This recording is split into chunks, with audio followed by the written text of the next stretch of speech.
लेकिन अभी भी इनको खतरा मोदी नजर आ रहे हैं। एक छोटा सा ब्रेक और उसके बाद डॉक्टर अंशुमन आपसे होगी बात। वैक्सीन, 2 वैक्सीन को इमरजेंसी यूज के लिए अनुमति मिल चुकी है, हरी झंडी मिल चुकी है। अब उसे लेकर इनफैक्ट उससे पहले ही, जब वैक्सीन का जिक्र हुआ उससे पहले ही राजनीति शुरू हो चुकी थी। देसी जो हमारी वैक्सीन है उस पर शुद्ध देसी राजनीति का नमूना तब दिखा जब समाजवादी पार्टी के मुखिया आकर एक प्रेस कॉन्फ्रेंस करते हैं। उसके बाद कांग्रेस भी जोड़ती है। अभी राजेश जी हमारे साथ बैठे हुए हैं, लगातार वो यही बात कह रहे हैं कि प्रधानमंत्री नरेंद्र मोदी वैक्सीन लगा दे तो सारी चीजें क्लियर हो जाएंगी।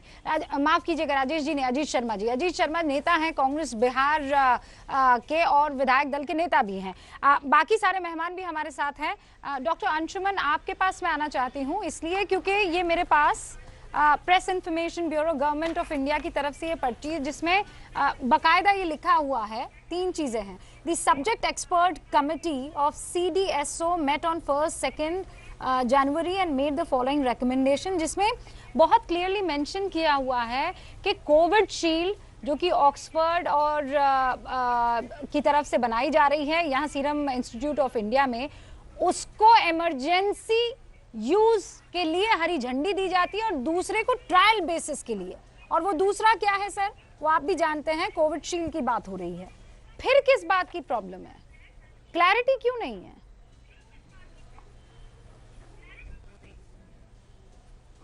जी, अभी तक जितनी बातें हो रही थी राजनीति की बातें हो रही थी। मेडिकल के तरीके से मैं समझाता हूं क्या है। Emergency use with restricted approval, इसका मतलब यह होता है कि ट्रायल भी ऑनगोइंग रहेगा। 15-15 दिन में इनको रिपोर्ट देनी पड़ेगी सारी एजेंसीज को कि इसमें कोई फर्दर साइड इफेक्ट्स तो नहीं आ रहे हैं, इसको चेक करते रहेंगे। इसी को कहते हैं emergency use with restricted approval. इनको अंदाजा है मेडिकल की कोई बात करने के लिए पहले मेडिकल की जानकारी होनी चाहिए। सिर्फ just for the sake of विरोध करने के लिए विरोध ना करें। एक मेडिकल में थीसिस भी तैयार करनी होती है, कितने टफ प्रोसेस से गुजरना पड़ता है। और ये तो वैक्सीन है। आज भी इंडिया विदेशों में 60% वैक्सीन इंडिया से सप्लाई हो रहा है।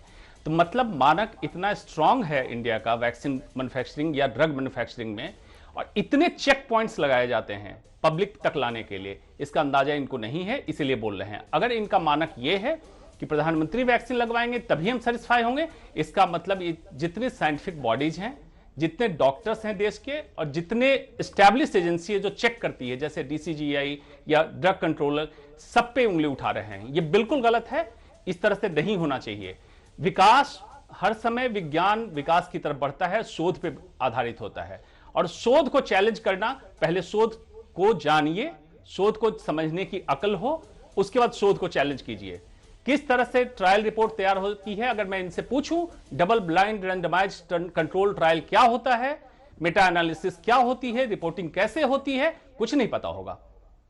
और ये पहले भी हो चुका है। पोलियो वैक्सीन में भी इन्होंने हल्ला उड़ाया था, उसमें भी कुछ नेता लोग थे, मुझे नहीं मालूम है किस पार्टी का कौन से नेता क्या हल्ला उड़ाते हैं, जिन्होंने कहा था नपुंसक कर देगा पोलियो का वैक्सीन लगाने से। आज पोलियो भारत से उन्मूलन कर दिया गया। और कोरोना जैसी चीजों में आज तक मेडिकल हिस्ट्री में हमारे लिए गर्व की बात है कि शॉर्टेस्ट पॉसिबल टाइम में कोरोना की वैक्सीन आई है। मेडिकल हिस्ट्री का रिकॉर्ड है। 4 साल लगे थे मम्स के वैक्सीन आने को, आज तक का रिकॉर्ड था, उसको भी ब्रेक कर दिया इस बार कोरोना वैक्सीन के इन्वेंशन ने। इसमें तो कोई विरोध मुझे दिखता नहीं है। विरोध क्यों हो रहा है, अगर आपको समझ में है, पता में है, बताइए। डॉक्टर कुमार, अजीत शर्मा जी सुन रहे हैं आप? डॉक्टर कुमार हैं, दिल्ली के जाने माने अस्पताल में डॉक्टरी करते हैं, आप समझ रहे हैं? सब एक सेकंड, आपकी डॉक्टरी किस पर है डॉक्टर कश्यप? मतलब मैं हाथ जोड़कर बाइज्जत आपसे पूछना चाहती हूँ, आपकी डॉक्टरी किस पर है? नहीं, आपने जो डॉक्टर आपके लागे लगाया है, आपको पता है, आपको पता है कि ट्रायल बेसिस पर वो वैक्सीन लगाई गई थी। डॉक्टर अंशुमन बता दीजिए सर, इनको इस बात का दुख है। समाजवादी पार्टी शाहनवाज हुसैन साहब एक सेकंड, भ्रम फैला रहे हैं, गॉसिप कर रहे हैं, साइंटिस्ट का अपमान कर रहे हैं। नहीं, और मैं नहीं चाहती हूँ डॉक्टर कश्यप आपकी वजह से किसी तरह की कोई मिसअंडरस्टैंडिंग हो कि हरियाणा के मंत्री विज ने लगा दिया, उनको कोरोना हो गया। समझिए क्यों हुआ उनको कोरोना। मुझे पता था कि आप इस तरीके की गॉसिपिंग करेंगे, मुझे पता था इस तरीके की आप अजीबोगरीब चीजें करेंगे, और इसीलिए शुक्र है कि हमने यहाँ पर डॉक्टर अंशुमन को, एक पढ़े लिखे डॉक्टर को यहाँ बुलाया है। डॉक्टर साहब बताइए जरा, इनकी मिसअंडरस्टैंडिंग दूर कीजिए। सही किया। जी जी जी देखिए, जो अनिल विज साहब को कोरोना हुआ था, उन्होंने पहली डोज ली थी, अभी विंडो पीरियड था, सेकेंड डोज लगनी थी, उसके बीच में नॉर्मल कोरोना संक्रमण किसी को हो सकता है। इसीलिए ट्रायल में भी ये देखा जाता है कि जब तक डबल डोज मतलब बूस्टर डोज कंप्लीट हो जाए, एंटीबॉडी का स्तर चेक कर लें, तब हम ट्रायल का रिजल्ट दें। यही प्रक्रिया होती है।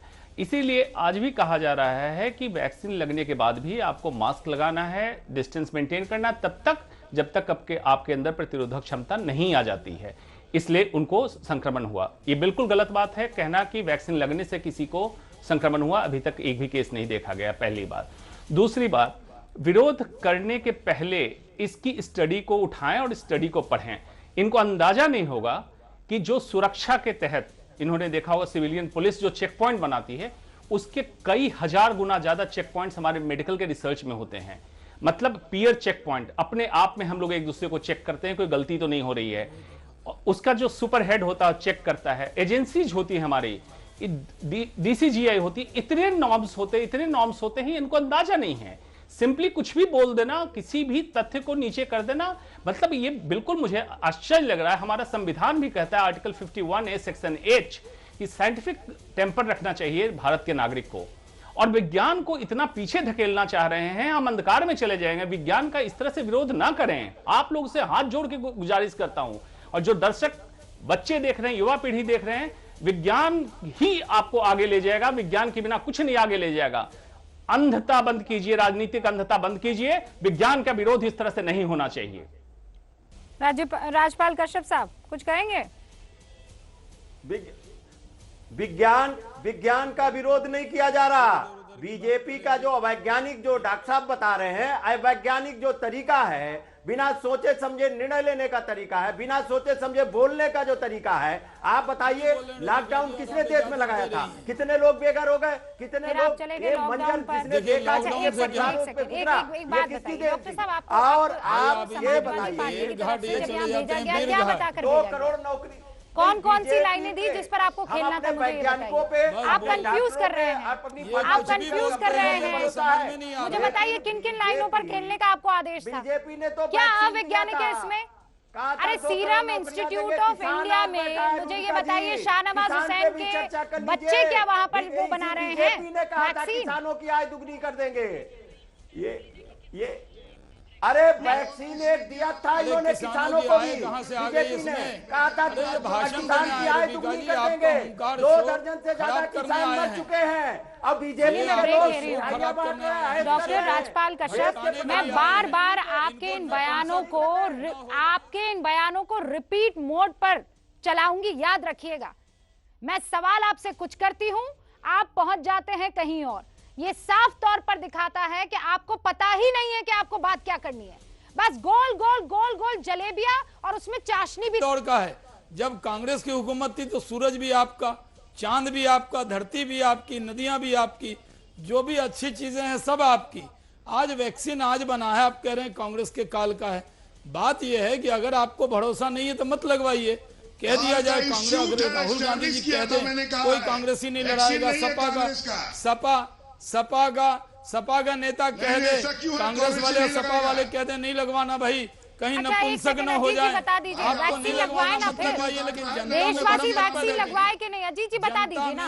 आप साइंटिस्टों का, आप तमाम वैज्ञानिकों का सम्मान लगवाएं। कई बातों से जनता में गलत संदेश जाता है। एक जिम्मेदार बिल्कुल लगाएंगे, लेकिन प्रधानमंत्री जी के पक्ष में है या नहीं है? हाँ, साइंटिस्ट पर भरोसा कीजिए।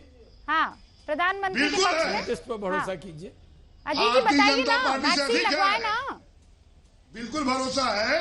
आप लगवाएंगे ना वैक्सीन? बिल्कुल लगवाएंगे लोग, लेकिन आखिर डर क्यों रहे? बिल्कुल, लेकिन नरेंद्र मोदी जी क्यों डर रहे हैं लगवाने में? जबकि अमेरिका रूस को वैक्सीन लगवाने से डर क्यों लग रहा है? आपको फोन किया था अजीत जी, नरेंद्र मोदी जी ने। अजीत भाई ऐसा है, मैं बड़ा डर लग रहा है मुझे, मैं वैक्सीन नहीं लगवाऊंगा। आप मुझे नरेंद्र मोदी जी के पक्ष में आप लोग सारे उतर गए। अरे उस साइंटिस्ट को और इंस्टीट्यूट को धन्यवाद दीजिए। प्लीज अजीत जी शुक्र कीजिए, ये डेमोक्रेसी इतनी खूबसूरत है कि आप किसी भी चीज पर विरोध कर सकते हैं। डॉक्टर अंशुमान, अभी बायोटेक की तरफ से जो प्रेस कॉन्फ्रेंस हुई उसमें जो साहब प्रेस कॉन्फ्रेंस कर रहे थे उन्होंने कहा ये काम आप जरा ब्रिटिश में करके दिखाइए, ब्रिटेन में करके दिखाइए, ये काम आप जरा यूएसए में करके दिखाइए कि साइंटिस्ट इतनी मेहनत कर रहे हैं और आप यहाँ अनर्गल बयान दे और कहें कि ये वैक्सीन तो बेतुकी है। करके दिखाइए आप। हम क्या मैसेज दे रहे हैं दुनिया को? नहीं, वहाँ पे ड्रग कंट्रोलर ने पास किया, बायोटेक ने प्रेस कॉन्फ्रेंस में बोला नरेंद्र मोदी के नाम से नहीं होना चाहिए। यहाँ किसने पास किया सर? जी इनको यहाँ क्या कहाँ से हुआ? प्रधानमंत्री दफ्तर से थोड़ी पास हुआ है सर। आप सुन लीजिए डॉक्टर अंशुमान, इनको शांत करें, इनको शांत कराइए। जो जनता देख रही है अल्टीमेटली यही होगा, जो नेता भी चिल्ला रहे हैं ये वैक्सीन लगवा लेंगे, आखिरी जनता को वैक्सीन से नहीं लगवाने के लिए गुमराह कर देंगे।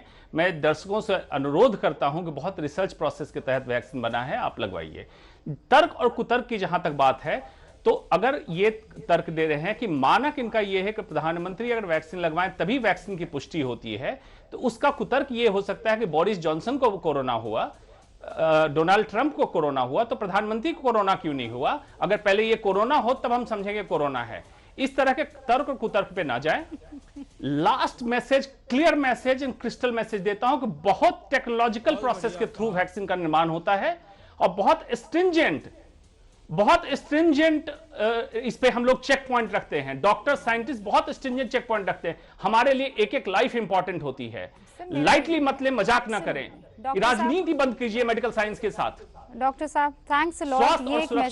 ये एक मैसेज बहुत इंपॉर्टेंट था और मुझे नहीं लगता इससे ब्यूटीफुल नोट हो सकता है इस प्रोग्राम को यहाँ खत्म करने के लिए। दरअसल वो कहते हैं ना, हर चीज का टीका आ सकता है, हर चीज की वैक्सीन आ सकती है, गलतफहमी की वैक्सीन नहीं आ सकती है, और इस वक्त विपक्ष उसी गलतफहमी से शिकार है। एक छोटे से ब्रेक लिए रुक रहे हैं। आप सभी का बहुत बहुत शुक्रिया, आप देखते रहिए एबीपी न्यूज। Welcome back. देश में कोरोना के खतरे से जुड़ी एक खबर आपको बता देना चाहती हूँ। देश में कोरोना के नए स्ट्रेन वाले मरीजों की संख्या बढ़ गई है, 38 हो गई है। बेंगलुरु की लैब में 10, हैदराबाद सीसीएमबी में 3, पुणे में 11, दिल्ली की लैब में 19 और कोलकाता की लैब में 1 मरीज की पुष्टि हुई है। और इस वक्त एक बड़ी खबर आ रही है। 8 जनवरी को बैठक दोबारा किसानों के साथ होगी। सरकार और किसान संगठनों की बातचीत खत्म हो गई है। इस वक्त की ये बड़ी खबर है। सरकार और किसान संगठनों के बीच में जो बैठक शुरू हुई थी, आज वो बैठक खत्म हो गई है। अब 8 तारीख मुकर्रर की गई है जब सरकार और किसान संगठनों में दोबारा बातचीत होगी। इसका मतलब ये है कि बात धीरे धीरे आगे की तरफ बढ़ रही है। अगली बैठक अब 8 जनवरी को होने वाली है। ये इस वक्त की बड़ी खबर है। 3 कृषि कानूनों और कॉन्ट्रैक्ट फार्मिंग को लेकर लगातार किसानों की तरफ से ये बात रखी जा रही थी कि इन कानूनों को वापस लेना ही होगा। लेकिन अब बड़ी खबर ये आ रही है कि 8 जनवरी वो तारीख तय की गई है जब दोबारा बैठक होगी। और डिटेल्स ब्रेक के उस पार।